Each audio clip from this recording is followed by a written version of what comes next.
Já pensou em ganhar dinheiro pela internet, ser seu próprio chefe? Não perca tempo e venha logo mudar de vida. No primeiro link da descrição está a sua oportunidade de mudar de vida. Eu sou confessadamente conservador, eu defendo o conservadorismo, eu sou estudioso do conservadorismo e eu sou uma das pouquíssimas pessoas no Brasil que estuda, divulga e defende a nossa tradição conservadora brasileira do século XIX. Porque a maioria das pessoas que se diz conservador, primeiro não é conservador, é só apoiador do Bolsonaro. Quer dizer, é uma dissociação. Esse pessoal foi enganado achando que o Bolsonaro é conservador, o Bolsonaro não é conservador. Então tem um primeiro aspecto. Muita gente conheceu o conservadorismo, como eu conheci, por meio de autores estrangeiros. Tá? Roger Scruton, Michael Oakeshott, Russell Kirk, Edmund Burke. Então você tem tradições inglesas ou britânicas e tradições britânica e americana e outras tantas, tradições conservadoras estrangeiras.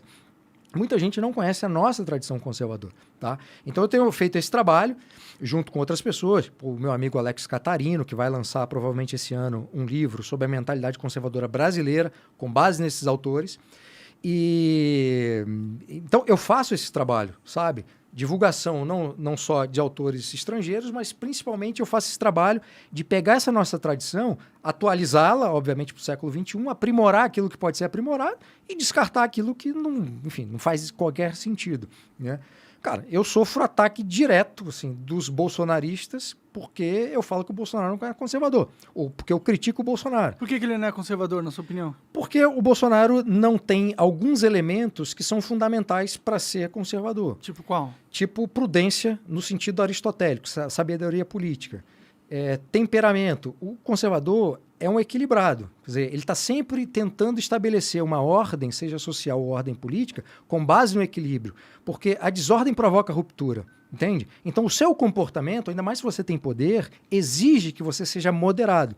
O Bolsonaro não é nada disso, entende? Então tem o ceticismo político, né, que faz com que você, o conservador, entenda que a política não é capaz de redimir a natureza humana, a política não é capaz de estabelecer projetos grandiosos de sociedade e tem, com base num fundamento de que o indivíduo não tem conhecimento suficiente para transformar a política num instrumento de aperfeiçoamento da sociedade. Então tem uma limitação de conhecimento que é fundamental para o conservador entender como funciona a política e não cair na tentação de arriscar projetos grandiosos no ambiente político, entende?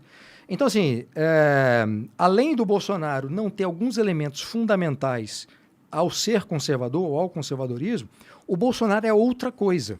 Entende? Quando você é outra coisa, você pode ser qualificado como outra coisa, também fica mais fácil de entender como complemento. Eu defino o Bolsonaro como uma combinação de três coisas. O militar positivista, ainda pensando naquela turma que promoveu o golpe militar em 1889, junto com o jacobino florianista, que era um grupo de apoiadores Floriano Peixoto, que foi o segundo presidente da República e que foi um autoritário de marca maior, grande herói militar do Brasil, tá? Um sujeito, do ponto de vista militar, durante o nosso império, cara, importantíssimo, que quando se meteu na política, não só ajudou a promover o golpe, como foi o segundo presidente da República. Cara. O governo dele, cara, foi autoritário do início ao fim, entende? Ele tinha um grupo de apoiadores que sempre acusavam os outros de não serem patriotas suficientes, entende? Então, o vocabulário político é muito parecido com o do Bolsonaro e muito parecido com os apoiadores do Bolsonaro. E você tem esse tipo de populismo do Steve Bannon, que já é uma versão atualizada do populista clássico, que o Steve Bannon, enfim, está aí nessa cruzada, cruzada não é o melhor termo, mas está nesse trabalho internacional para tentar pegar esses elementos, essas figuras identificadas com a nova direita, né, que alguns classificam como projetos iliberais, alt-right, né? Mas o Steve Bannon tem tentado criar uma nova versão de um populismo, baseado, obviamente, na experiência dele como americano, mas pegando esses fenômenos populistas internacionais. Tá? Então, eu acho que o Bolsonaro é uma combinação desses três elementos. Faz sentido, interessante. O que você está achando da eleição em si, então?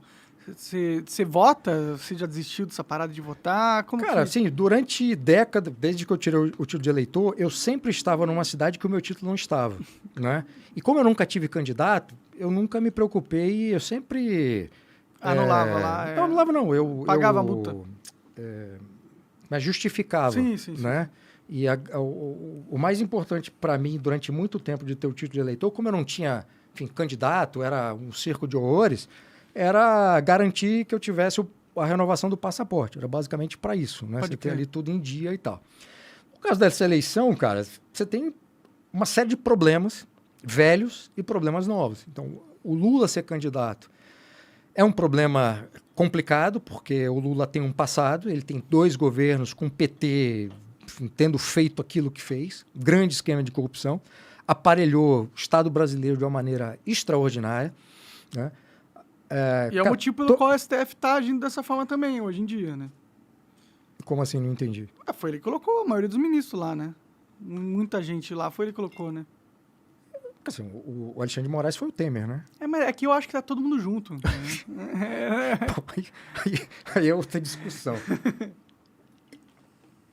Cara, eu nem lembro.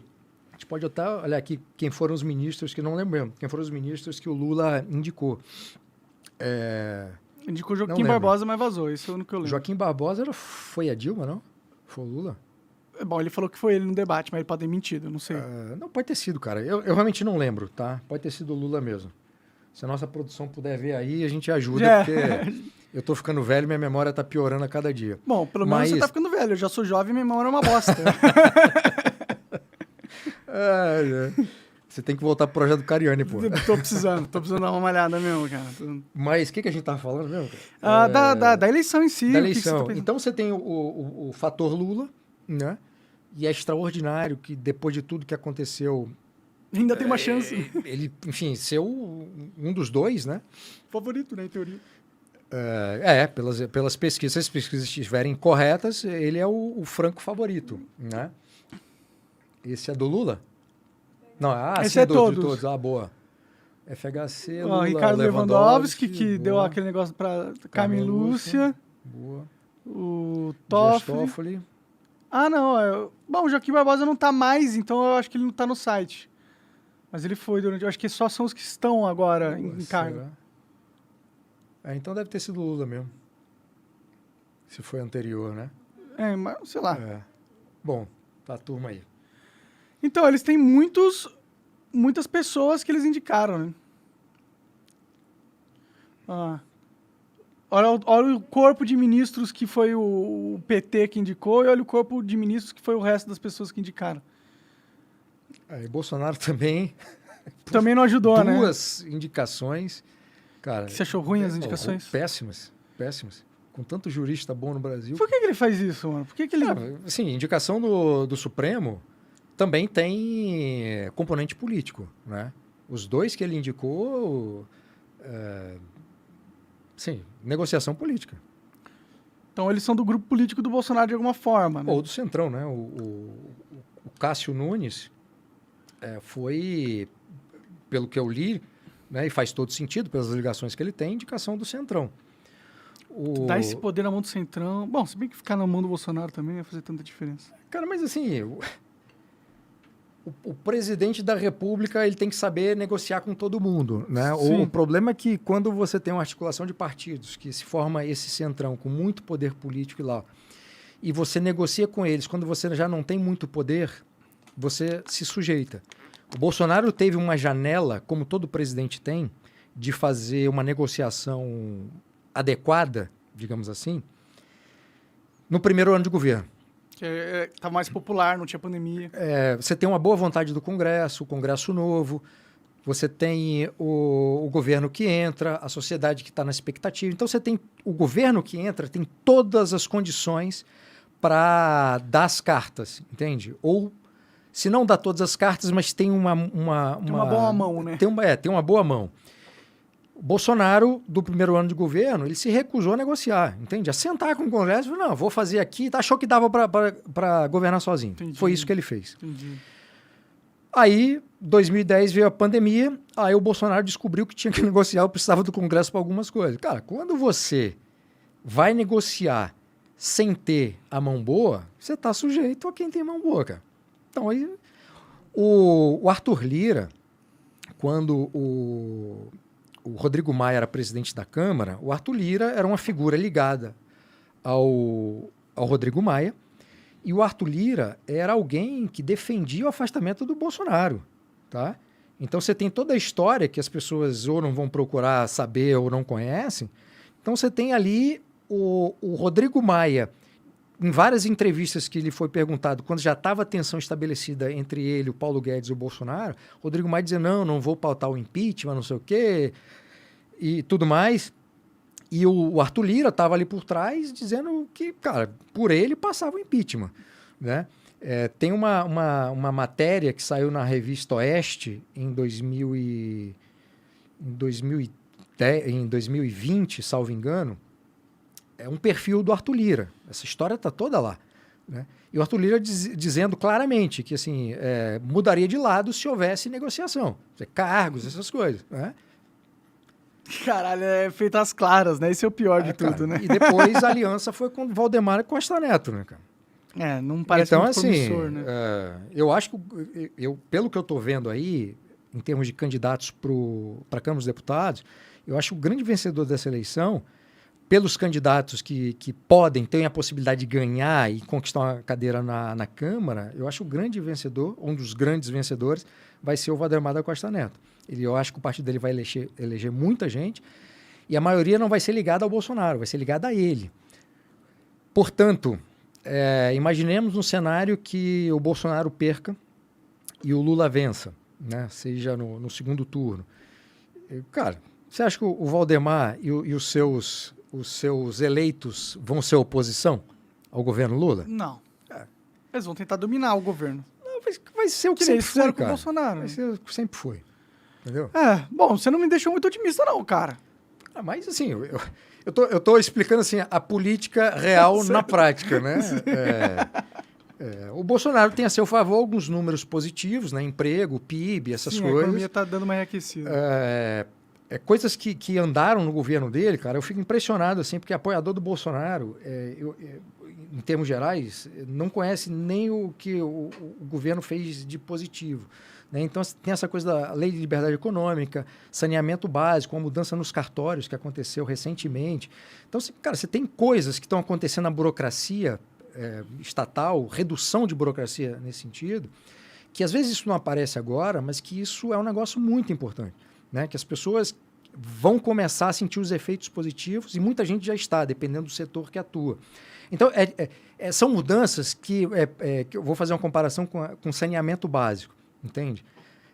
Nenhum prefeito gosta de fazer obra de saneamento básico, rede de esgoto, porque não aparece, é obra que não aparece. Mas a sociedade percebe os efeitos. Se você não tem uma rede de esgoto, se você não tem uma rede de saneamento básico, não chega água na sua casa, isso faz diferença na sua vida. Muda a sua vida completamente ter algo assim, né? Exatamente.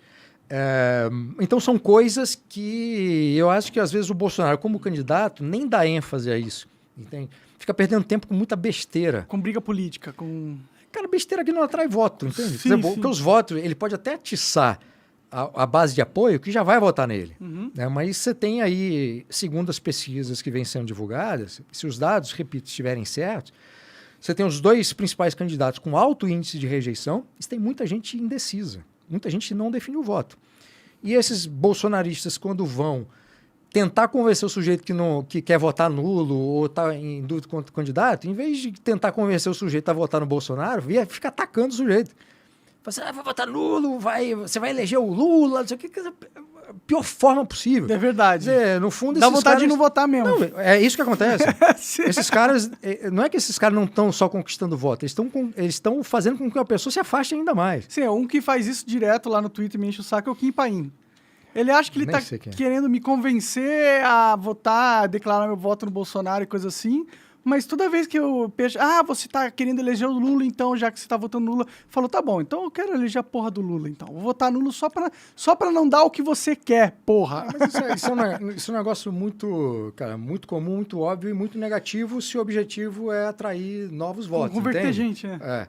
Mas é uma situação muito, muito complicada, cara, muito complicada. Assim, o retorno do Lula ao poder vai ser uma desgraça em muitos níveis. Eu até acho que, do ponto de vista econômico, há uma possibilidade, eu estou falando no terreno das possibilidades, dele fazer aquela malandragem que ele fez quando sucedeu o Fernando Henrique. Ou seja, mantém ali as políticas públicas, econômicas, aquilo que ele reconhece que está dando certo e tal, e vai levando, tá? O problema é o que acontece e a gente não vê, entende? O aparelhamento da máquina pública, o uso dessa máquina pública para perseguir adversário dentro da administração pública e fora, começar a drenar, voltar a drenar, irrigar os cofres de sindicato, de MST, de MTST, de toda essa turma que tinha muito dinheiro e fazia o que fez durante o governo Lula e do governo Dilma, entende? E também, claro, assim, pode também ser um fracasso econômico. O sujeito, em vez de fazer aquilo, começar a adotar medidas populistas e a vaca ir pro brejo. Nossa, eu tenho medo do governo Lula, cara. Eu tenho medo. Eu não acho o governo Bolsonaro bom. Eu não colocaria como um bom governo. Eu colocaria como um governo que tem muitos defeitos, mas também não é o pior governo do mundo, tá ligado? Cara, assim, mais uma eleição tentando evitar o pior, entendeu? O pior, nesse caso, eu acho que pelo conjunto da obra, é o Lula e o PT. Eu também acho. Já pensou em ganhar dinheiro pela internet, ser seu próprio chefe? Não perca tempo e venha logo mudar de vida. No primeiro link da descrição está a sua oportunidade de mudar de vida.